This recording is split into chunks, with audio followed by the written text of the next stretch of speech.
অবশেষে কারামুক্ত হলেন হেফাজতে ইসলামের সাবেক কেন্দ্রীয় যুগ্ম মহাসচিব মামুনুল হক।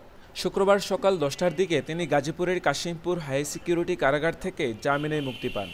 এ সময় উপস্থিত সবার উদ্দেশ্যে ভালো আছেন বলেও জানান তিনি। সবশেষ মামলায় মুক্তির কাগজপত্র কারাগারে পৌঁছায় বৃহস্পতিবার বিকেলে। এ সময় কারাগারের সামনে জড়ো হন হেফাজতের নেতাকর্মীরা। তবে জামিনের কাগজপত্র যাচাই করতে দেরি হওয়ায় ওই দিন মুক্তি পাননি মামুনুল। সব আনুষ্ঠানিকতা শেষে শুক্রবার মুক্তি দেয়া হয় তাকে। মুক্তির পর রাজধানীর মোহাম্মদপুরে যান তিনি। আসাদ গেট থেকে ছাদখোলা গাড়িতে করে যান মোহাম্মদপুরের আল্লাহকুড়ি মসজিদের সামনে।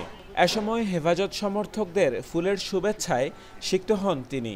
তাকে ঘিরে নানা স্লোগান দেন সমর্থকরা। উপস্থিত ছিলেন হেফাজতে ইসলামের সাবেক ও বর্তমান অনেক নেতা এবং বিভিন্ন কওমি মাদ্রাসার ছাত্র ও শিক্ষক।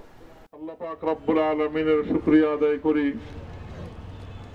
আল্লাহর দ্বীনের কথা বলার অপরাধে যখন আমাদের সন্তানদের লাশ এবং তাদের রক্তমাখা বুলেট বিদ্ধ সেই মরদেহকে সামনে রেখে আমরা যখন আমাদের ন্যূনতম প্রতিবাদটুকু উচ্চারণ করতে গিয়েছি তখন আমাদেরকে কারারুদ্ধ করা হয়েছে, আমাদেরকে নানাভাবে নিষ্পেষণ করা হয়েছে। জমিনে আল্লাহর দ্বীন কায়েম করতে চাই।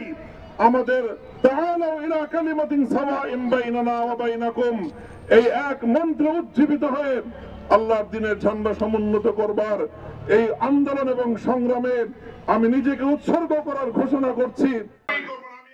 2021 সালের 3 এপ্রিল নারায়ণগঞ্জের সোনারগাঁয়ের রয়্যাল রিসোর্টে এক নারীর সঙ্গে হেফাজত নেতা মামুনুল হক অবরুদ্ধ হন। পুলিশ ঘটনাস্থলে গিয়ে তাদের জিজ্ঞাসাবাদ শুরু করে।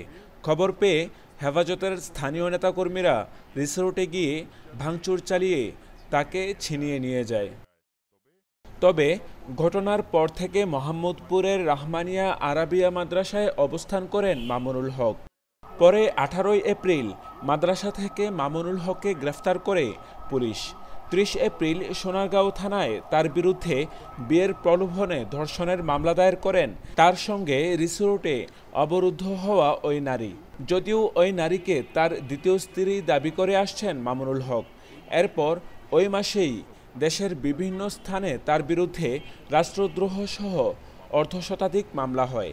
পরে সেসব মামলায় তাকে গ্রেফতার দেখায় পুলিশ।